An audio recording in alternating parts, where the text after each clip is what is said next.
9.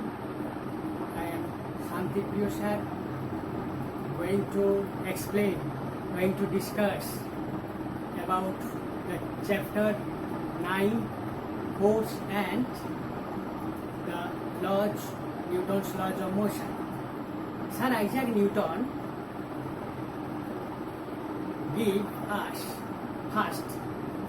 introduced first the concepts about the quantities, force and mass systematically. In his celebrated work in Principia, he enunciated 3 laws governing motion, which is the constitute of mechanics. Okay? The laws has no theoretical proof, they are axiomatic.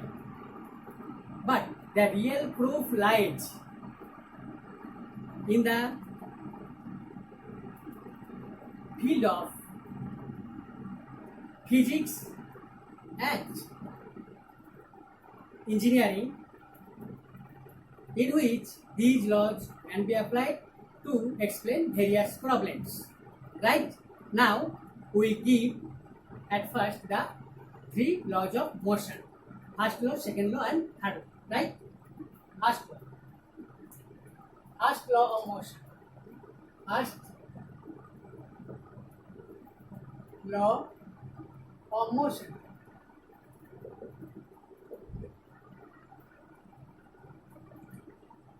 First law of motion. Every material particle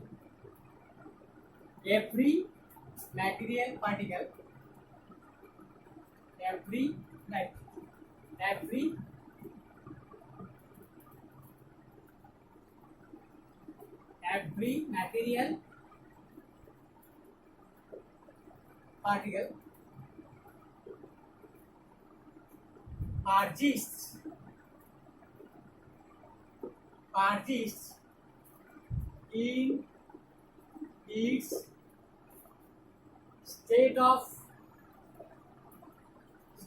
rest or of uniform motion in a straight line,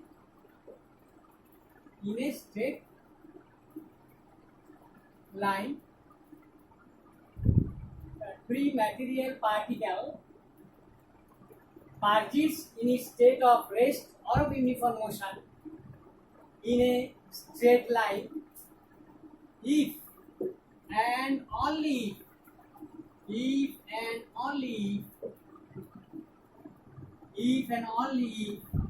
it is not coupled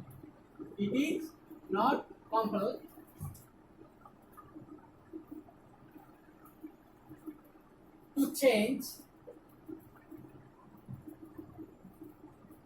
that state. Right? Every material particle persists in its state of rest or of uniform motion in a straight line if and only it is not compelled to change that state. Right? If it is not compelled by an external force, obviously compelled to change that state by an external force. If and only if it is not compelled to change that state by an external force, compelled by an external force. Right? We give it in a very lucid way. Right?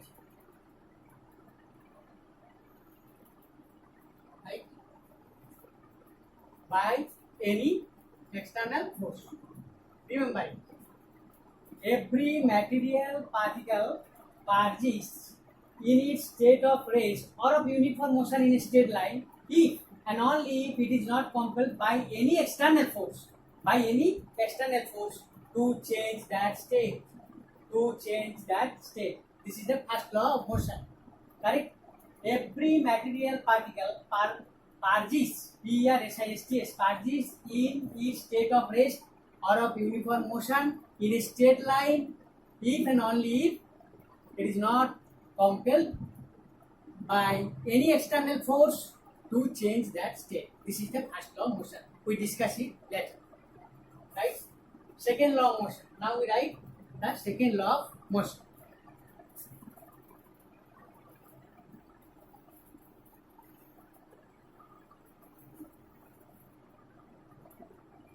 Second law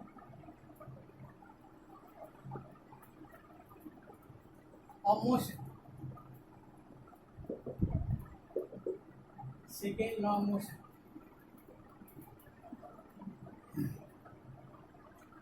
Here, it is related with the applied force and the change in momentum, rate of change of momentum, right?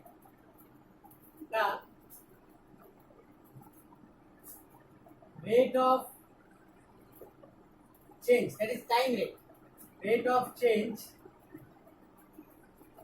in, this is linear momentum, linear in momentum. The rate of change in linear momentum is directly proportional to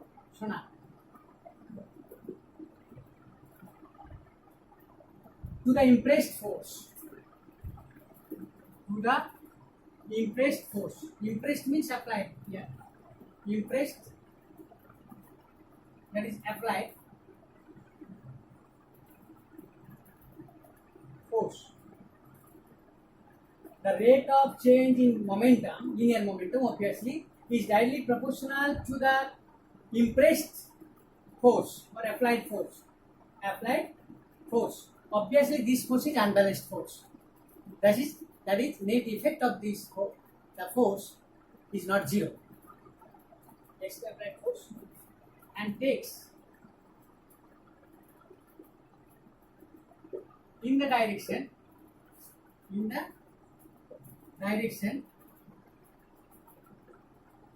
which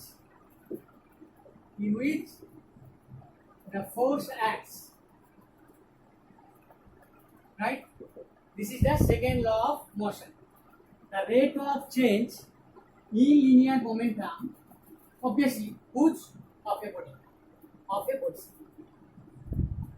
body or particle or object of a body is directly proportional to the impressed or applied force and takes in the direction in which the force acts. That is the same direction of the applied force. Right? This change in momentum occurs in the same direction as the direction of the applied force or impressed force. Right? This is the second law of motion. Now we write the third law of motion. Newton's third law of motion. Write in your notebooks clearly.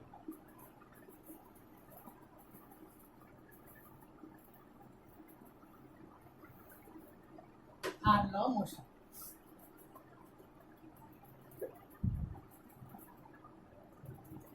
Third law of motion.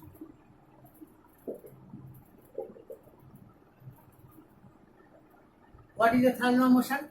To every action, there is an equal and opposite reaction. To every action, there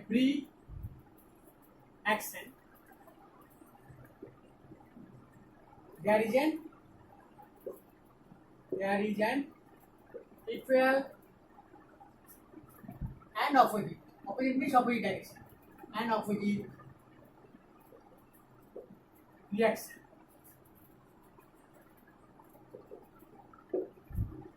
Third law of motion, to every action, there is an equal and opposite reaction. To every action, there is an equal and opposite reaction. These are the forces in which magnitudes are same but directions are opposite to each other. Right? And and these forces acts into different bodies. These forces, that is action and reaction forces, act into different bodies. This can be included in your textbook for the third law of motion. Now we discuss about the Newton's first law of motion. Right? This action reaction force actually act in different bodies. Remember it. At first to discuss the Newton's first law of motion. In Newton's first law of motion, we know the two fundamental things. One is a intrinsic property of all bodies, which is called inertia, and the other is called the other is obtained from this definition, the definition of force. Right? From these laws, this first law of motion, we get two things. One is the property, special property of all bodies. It is the intrinsic property of all bodies, and another we get qualitatively the definition of a force. Right? What do you mean by inertia? In the first law of motion, we get if a body is at rest, it is remain at rest, or if a body in motion, uniform motion along a straight line, it is remain in its state of uniform motion along a straight line unless an external force acts on it to change that state. Right? This is the special property, that is, a body is at rest, it tends to remain in its state of rest. That is, it resists the change of its state of rest. And also, if a body is in motion, uniform motion along a straight line, then it tends to in its state of uniform motion along a straight line unless no external force acts to change that state. This property of body is known as inertia. First, in the first case, inertia, rest of inertia, inertia of rest, and in the second case, inertia of motion. Inertia of rest, that is, if a body is at rest, it tends to remain in its state of rest if it is not compelled by an external force to change that state. Or, in other words, we write it that, we say that if a body is at rest, then it always resists, that is, opposes to change this state, that is, state of rest, to any external force. This is called inertia of rest. And if a body is in uniform motion along a straight line, then it remains in its state of, tends to remain in its state of motion, uniform motion along a straight line, unless it is not compelled by an external force or external impressed force to change that state. That is, it also, that is, a body in uniform motion also resists or opposes its state change to any external force. Right? This is obtained from the first law of motion, that is, the concept of inertia, the property of a body, of any body, is obtained from Newton's first law of motion. Hence, sometimes the first law, Newton's first law of motion, is also called law of inertia. Is also called law of inertia. Now, we get the definition of force. Remember that if we see that a body is at rest, if we see that a body is at rest and it starts to move, it starts to move, and during its motion, its direction is changed, its motion is speeds up or down, that is speed increases or decreases. Then we can say that an external cause, which is called the external effort, impression, tangent force, which causes this change of state or of uniform motion of a body along a straight line. Hence, we have the definition of force as, what will be the definition of force? The force is any push or pull which changes or tends to change the state of a body, that is the state of rest or of uniform motion along a straight line of a body,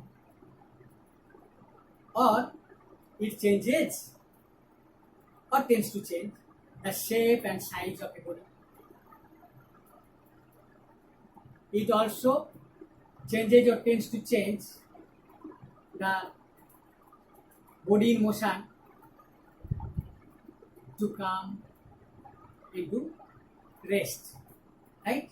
This is the definition of force. Write in your exercise book. Now, hence with two concepts is available from the Newton's first law of motion. One is inertia, property of a body. Two types of inertia: inertia of rest and inertia of motion, and obtain the definition of force. Right. Now, we already defined the second law of motion.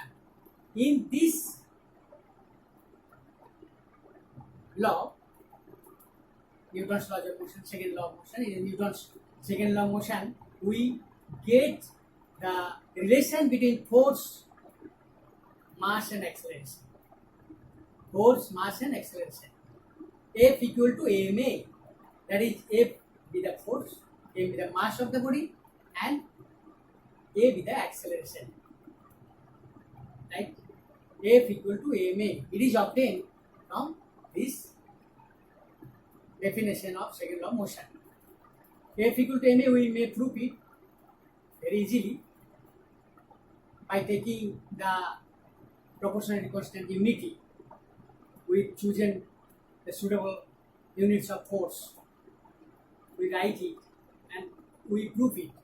Right? We prove it in a very easier way. At first, we know about the momentum. Momentum is a property of a moving body. Right? It is a property of a moving body which is measured by the product of mass and velocity.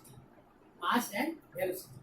That is, if mass be m and velocity be v of a body, then its momentum p, small p, will be m into v, mass into velocity.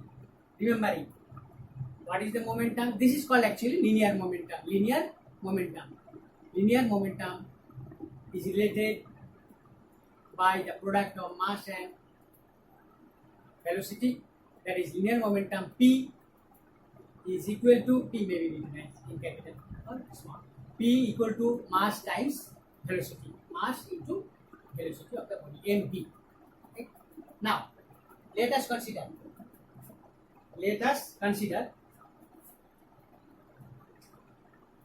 we prove F equal to ma, we prove it.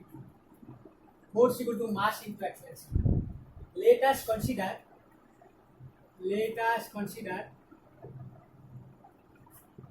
a body initially moving with velocity u, that is u be the initial velocity of the moving body. Now a constant force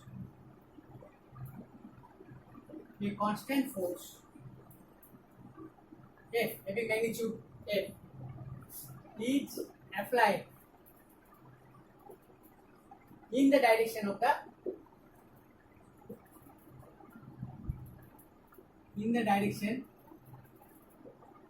motion of the moving body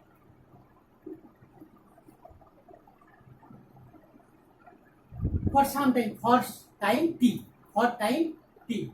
right? For time, for some time,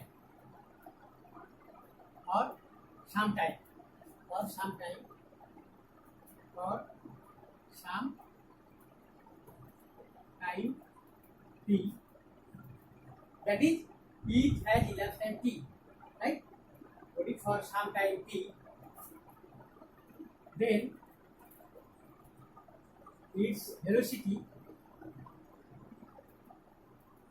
will change.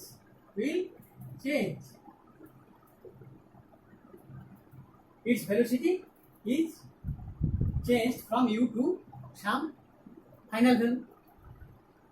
Let the final velocity, that is after time t, the final velocity after time t,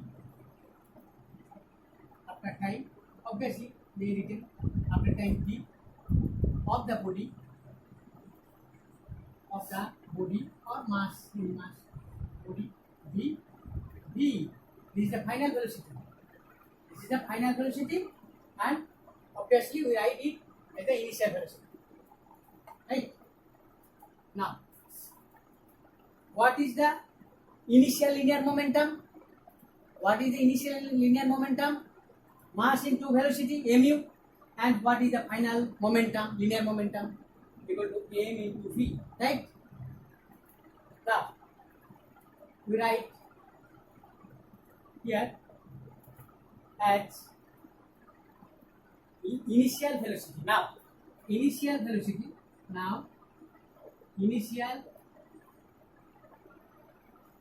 velocity of the body equal to mu, and final velocity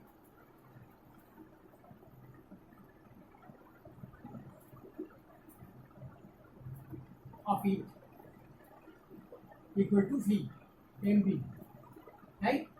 Initial momentum, right? Initial momentum of the body, initial linear momentum, obviously we write it linear momentum,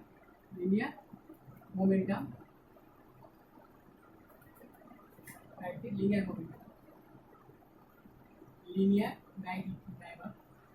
linear momentum, or simply momentum,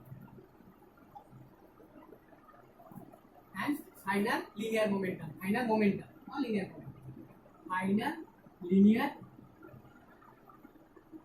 momentum equal to mv, because initial velocity u, final velocity v, hence initial momentum will be mu, and final momentum, here both are the linear momentum, mv, right? Now change in momentum in time t. Now write in your exercise book. Now change in momentum,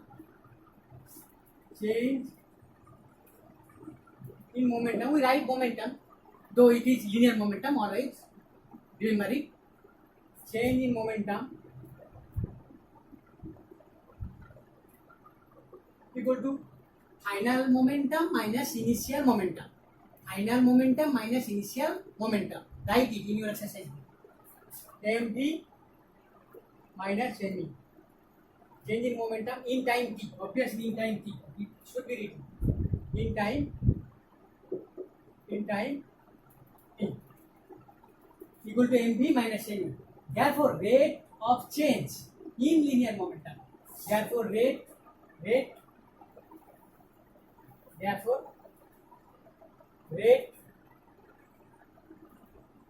of change in momentum. Here linear momentum, obviously we write momentum simply.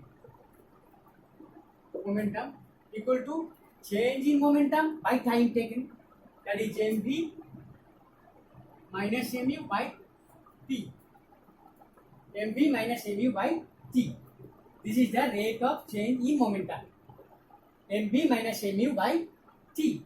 Now, we have from Newton's second law of motion, we have from Newton's second law of motion,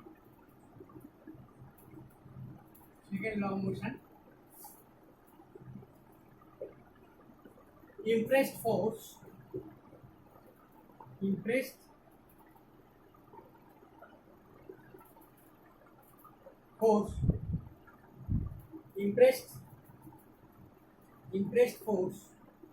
F is proportional to the rate of change in momentum.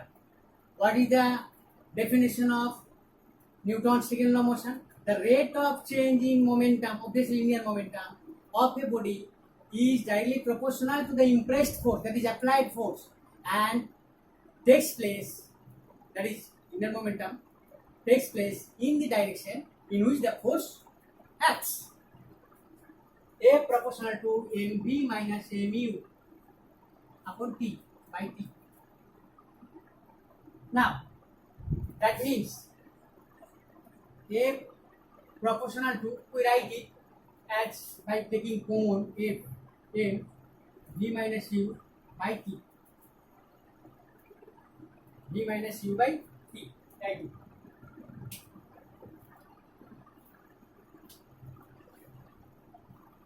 But what is the v minus u by t? v minus u by t. But